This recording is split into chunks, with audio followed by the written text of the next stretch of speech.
کوئی رضوی ہے، اشرفی ہے، برکاتی ہے، نوری ہے، عزیزی ہے، ابو لولائی ہے، یہ سب نہریں ہیں۔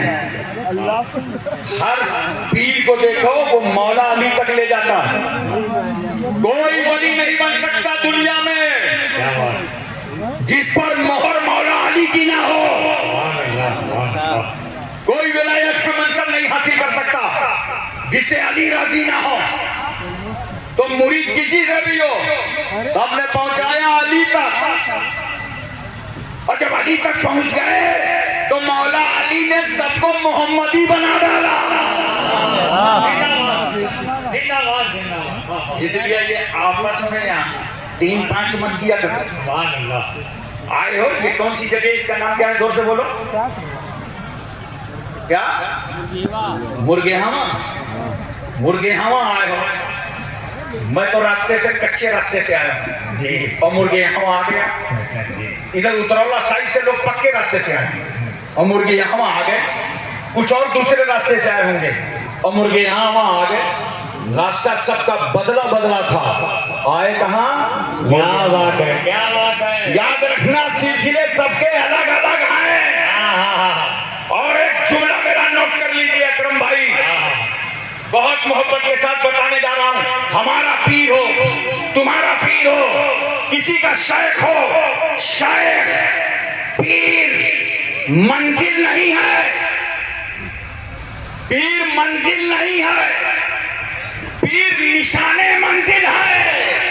منزل تو ہے جناب محمد رسول اللہ علیہ وسلم۔ نعرہ تکبیر، نعرہ رسالت، عظمت مصطفیٰ، مسلک اعلیٰ حضرت علامہ محمد ہاشم صفی صاحب قبلہ۔ دوستوں اور بزرگوں، نجف اشرف پہنچ جاؤ نا تو وہاں سے 7 کلومیٹر کوفہ ہے جہاں امام مسلم کا مزار پاک ہے۔ الحمدللہ کوفے کی جامع مسجد میں مجھے مغرب کی نماز پڑھانے کی سعادت حاصل ہے۔ سبحان اللہ۔ وہاں سے نکلیے نا 74 کلومیٹر دور کربلا معلیٰ ہے۔ مجھے بڑی خواہش تھی کربلا پہنچ کر امام علی مقام کے قدموں پہ جا کر میں ان 72 شہیدوں کے مزار دیکھوں جنہوں نے اسلام پر اپنی جانیں نچھاور کر دی تھی۔ جب سیدنا امام علی مقام کے روضے پر جائیے تو پیتیان گنج شہیدہ، اسی میں حضرت علی اکبر کا مزار ہے، حضرت قاسم کا مزار ہے، حضرت عبداللہ کلبی کا مزار ہے۔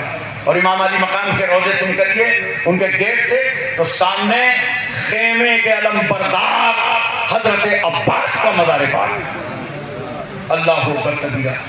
آپ توجہ کیجئے ذرا سا اور اپنے ذہن پہ اس بات کو اتارنے کی کوشش کیجئے۔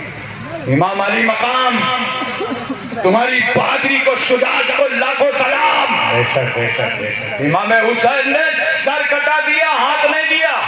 بے شک، ہاتھ نہیں دیا، سر دے دیا۔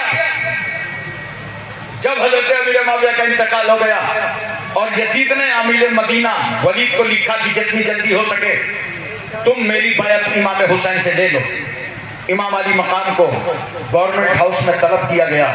چند ہاشمی جوانوں کے ساتھ آپ تشریف لائے۔ پوچھا ولید کیسے یاد کیا ہے؟ کچھ نہیں، اب آپ اپنا ہاتھ یزید کے ہاتھ پر دے دیجئے، یزید کی بیعت کر لیجئے۔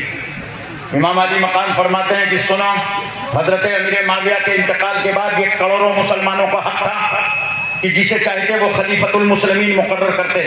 یزید کی ڈکٹیٹرشپ، یزید کی تاناشاہی، یزید کی نیتا گیری، یزید کا آنا، یزید کا تکبر، یزید کا متوالا پن، یزید کا گھمنڈ فاطمہ کا بیٹا کبھی نہ برداشت کرے گا۔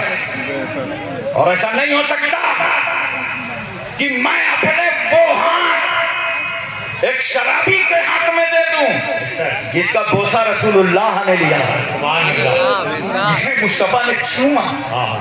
کتنا عزت مآب ہے حسین تمہارا ہاتھ، کتنا رفت مآب ہے حسین تمہارا ہاتھ، کتنا تقدس مآب ہے حسین تمہارا ہاتھ، کتنا عصمت مآب ہے حسین تمہارا ہاتھ۔ گورنر نے کہا حالات خراب ہو سکتے ہیں، امام علی مقام فرماتے ہیں میں وہ اپنا گلا دے دوں گا جس گلے سے میری ماں خاتون جنت سیدہ فاطمہ نے اپنی چھاتی کا دودھ اتارا تھا.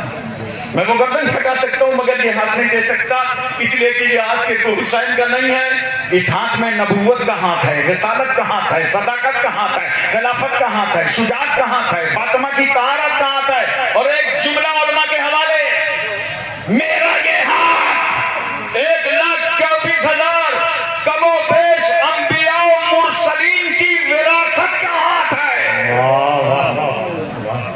امام علی مقام میں یزید کے ہاتھ پر ہاتھ نہیں دیا. بولو پوری توجہ ہے؟ اچھا تم اپنا ہاتھ دیکھو کہاں کہاں دے دیتے ہو. کوئی بابا آ گیا بس اسی سے مرید ہو جاؤ، جھوٹی کرامت دیکھ لی اسی سے مرید ہو جاؤ، چاہے وہ ایک وقت کی نماز نہ پڑھے، وہ روزہ نہ رکھے، وہ زکات نہ دے، وہ پاک نہ رہے، جتنے زیادہ انگوٹھی پہنے اتنا بڑا بابا. بولو.